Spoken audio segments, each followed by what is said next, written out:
Dusangire rero ijambo ry'Imana. Ndafise intasho kuva hariya mu rugo, abana n'umufasoni na bene data twagiye turavugana, kandi twame turavugana bose mwakira intasho zabo mu izina rya Yesu. Hanyuma reka dusangire rero ijambo ry'Imana dusoma hano muri iki gitabo ca Yobu. Gitabo ca Yobu turasoma ho imirongo y'ijambo ry'Imana. Dusome mu izina rya Yesu Kristo. Yobu igice ca kabiri. Reka dusome Yobu igice ca kabiri, dusome uriya murongo w'icenda. Igice ca kabiri murongo w'icenda, nimero z'urupapuro na 576. Tuhasome amajambo y'Imana. Dusome, haravuga ngo maze umugore wiwe aramubaza ati, mbega n'ubu uracakomeje kwa kugororoka kwawe?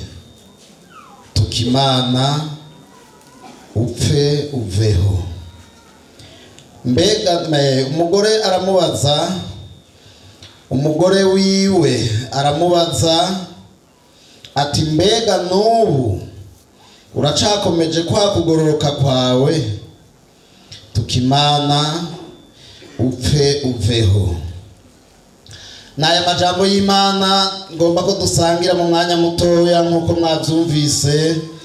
Ni jambo risobanutse. N'umugore wa Yobu. Umugore wiwe niwe yagombye ko Yobu apfa, atukimana apfe. Amubaza akabazo bivanye n'ingene uwo mugabo wiwe yaramerewe, ingene hari ivyo ataragishoboye, kandi n'ingene yaramuruhishije rwose, kuko yaragwaye ibintu vyaje ku mubiri bivuye ku mwasi shetani. Mugabo Yobu tugiye kwinjira ngo tumenye wari we no bitebamwo rwose. Mugabo ugiye gusoma hariya igice ca mbere, hariya nyene igice ca mbere dusomye umurongo wa mbere, murabona ngo ukugororoka kwa Yobu mu gihugu c'Uzi hari umuntu yitwa Yobu, kandi uwo muntu yari umuntu atunganye wiki w'umugororotsi. Yari ameze gute? Yubaha Imana, akagira gute? Akitandukanya n'ikibi. Birasobanutse. Yarazwi mu gihugu c'Uzi. Mu gihugu bari bazi ngo hari umugororotsi yitwa nde?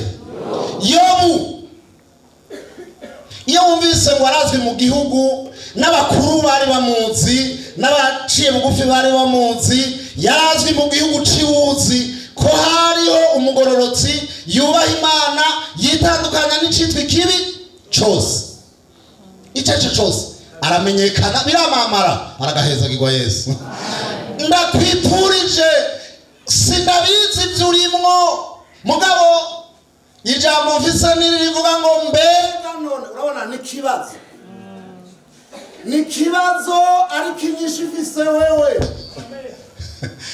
Hari ikibazo mugabo inyishu ifise wewe. Sinzi imyaka yawe, sinzi n'imyanya umaze n'ibihumaze mw'ishengero, warakiriye agakiza biturutse mu maraso ya Yesu, kuko mu bari mw'isi ntawe ugororoka kiretse uwemeye koga mu maraso. Twebwe rero amaraso ya Yesu yaratwogeje, twamye twumva mu ndirimbo ibintu bikomeye. Aya maraso yatugize abagororotsi. Hariyo ubaye igihe wihana, baramenye ko wihanye, mbere waranafashe n'akanya, biranasobanuka, uranagira n'imbuto, sinzi umwanya vyamaze. Gusa sinzi kuko ibirimwo. Inyishu rero niho wifise. Mbega n'ubu uracakomeje kwa kugororoka kwawe? Kabaza. Aca mubwira ikintu cotuma Mana yo mwijuru. Ewe ndazi ingene bimeze, kuko Tukimana ndazo cupa. Ewe ntiyarakimwita ya mazina ryoshe mu rugo. Tukimana rero je mbona no kandi aha yabimubwiye abana baramuheze ko ibintu byose byaraheze. Yobu yari umugororotsi sininjiye rwose mugabo ugiye gusoma n'Imana yari imuzi mw'ijuru bari bamuzi ko ari umugororotsi kuko igihe Shetani yayaga Imana yaramubariye usomye hariya ku murongo w'8 yamuze ati none uvuye mu isi yego none wabonye umugororotsi wanje ko atawuhanye nawe mu isi urumva no mw'ijuru bari bamuzi mw'ijuru baratuzi Imana yacu nishimwe ariko abantu barahangayikishijwe n'ibintu byinshi bituma bava mu bugororotsi n'ibyo mu by'ukuri mw'isi ibintu byose n'imitego ariko biri igomba gushika ko nturinde gutakaza ubugororotsi nimba ari Yesu mwavuganye bizoza tekana nimba ari Yesu yabigusezeraniye byose birashoboka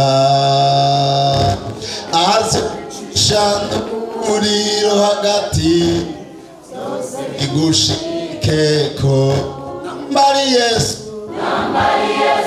yabigusezeraniye teka byose birashoboka azobicisha nikaguhe bimana byose byose bigushike awubahi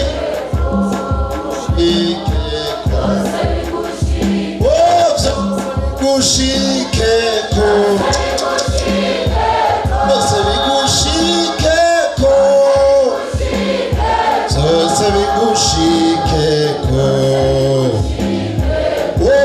nambari Yesu yabigusezeraniye byose birashoboka azobicisha no mu bibazo hagati byose biraza biciye utaziga mugabo bikagushikako biriho bitesha abantu b'Imana kugororoka mugabo ikibazo kivuga ngo mbega n'ubu mwene data muri aka karere ko kumusama uracakomeje kwa kugororoka kwawe wakuronse ryari byagenze gute hari abantu bubaha Imana amasaha y'igitondo ku mugoroba bakaba babivuyemo habubaha Imana bafashijwe n'akariro k'abandi bakaba babivuyemo ikibazo kivuga ngo uracakomeje kwa kugororoka kwawe mbega mvuga iki ko hari ibintu byinshi haba mu buzima bwa misi yose nukuri Yobu yarazwi neza na twasomye hariya mu gihugu yarazwi mw'ijuru bari bamuzi kandi na Satani yaramuzi kugiye gusoma hari igice cya mbere umurongo w'11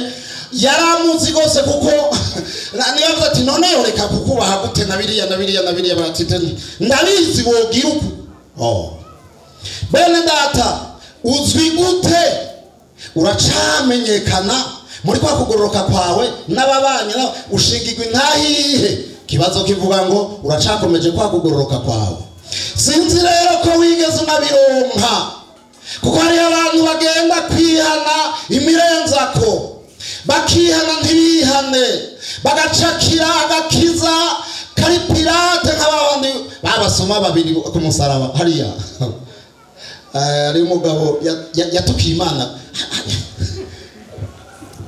ariko ubundi aragacakira bien kandi yaciye yinjira bene data biriho mu buzima rero bwa misi yose ndabona umukobwa muri iki gihe ari kwishure akomeza kugororoka hageze diplome bica biramucanga diplome ashiraho ibintu by'ibishatsi baramubwira bati urabuye ivyo bintu bireke ntiyakomeje kugororoka kubera ka diplome agire yakira acha arasiga ibintu aragira ibintu nyene yambara n'impuzu zimeze ukuntu sinzi nyene babigenza abakizwa bati yes kubera diplome yayimanite no kuri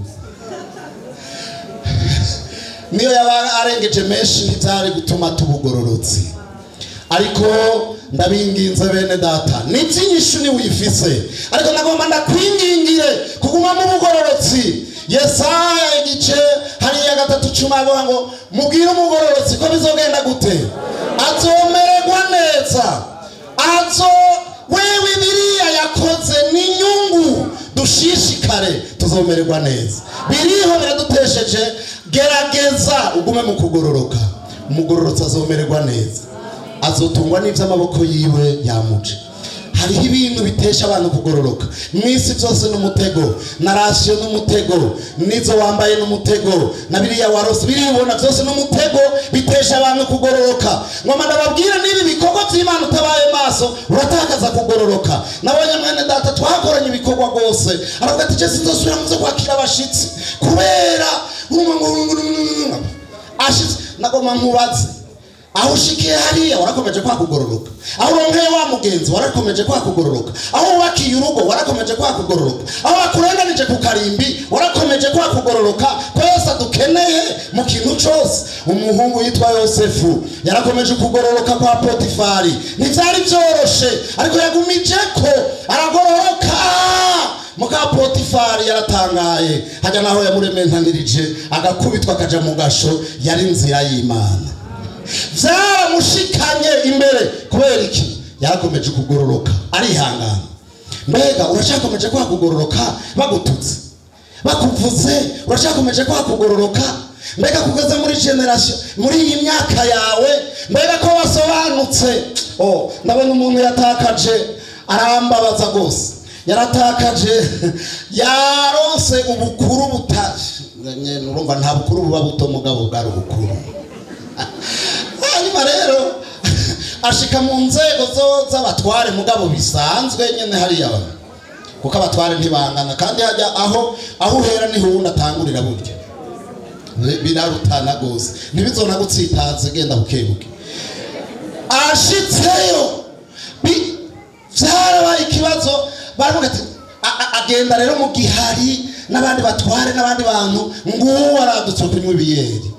Haragutuma ibere bati bati muntu w'Imana wewe none we ati vrema none ubu ni munsi yuko ndumutware, none noja mu nama ya mustanteri niwifanta.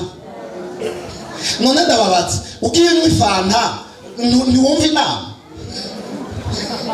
None wowe uje inama nabo ukeneye kugira inama wanyoye ifanta? No, aratakaza ubugororotsi ngo baye umutware naho nyene ku kiringo gitoye. Rega si kiringo kinini, zose bigenda bikura. N'ingoma zo mwisi niko zimeze.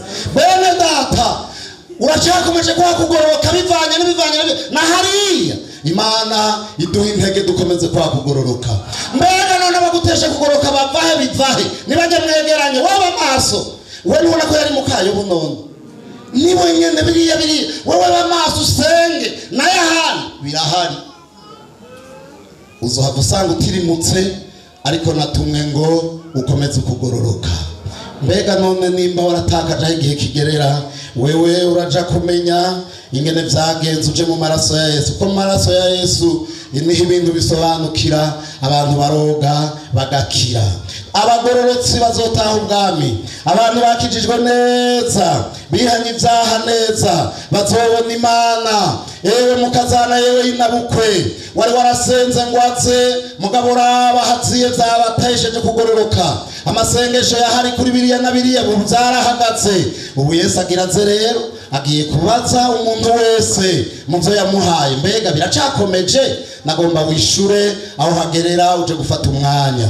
Kandi Yesu agiraze gutwara umugeni wiwe. Imana ibahezagire. Abumvise aya majambo bakizera mwese, Imana ibaha umugisha. Mana turagushima, ni wewe watwikorereye ibyaha. Ubundi si Dawidi yavuze ngo mu byaha niho mama yambyariye. Aravuga ngo ngirira ikigongwe Mana, usibanganye gose ibicumuro. Aradonda aravuga, yarafise umutima umenetse. Hari hageze igihe aratakaza, mugabo aribuka.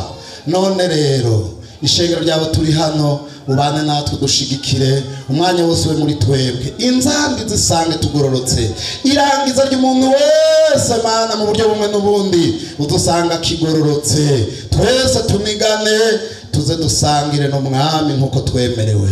Urakoze bane n'umukozi n'imyanya iri imbere, mu izina ry'umwami wacu Yesu Kristo, amen.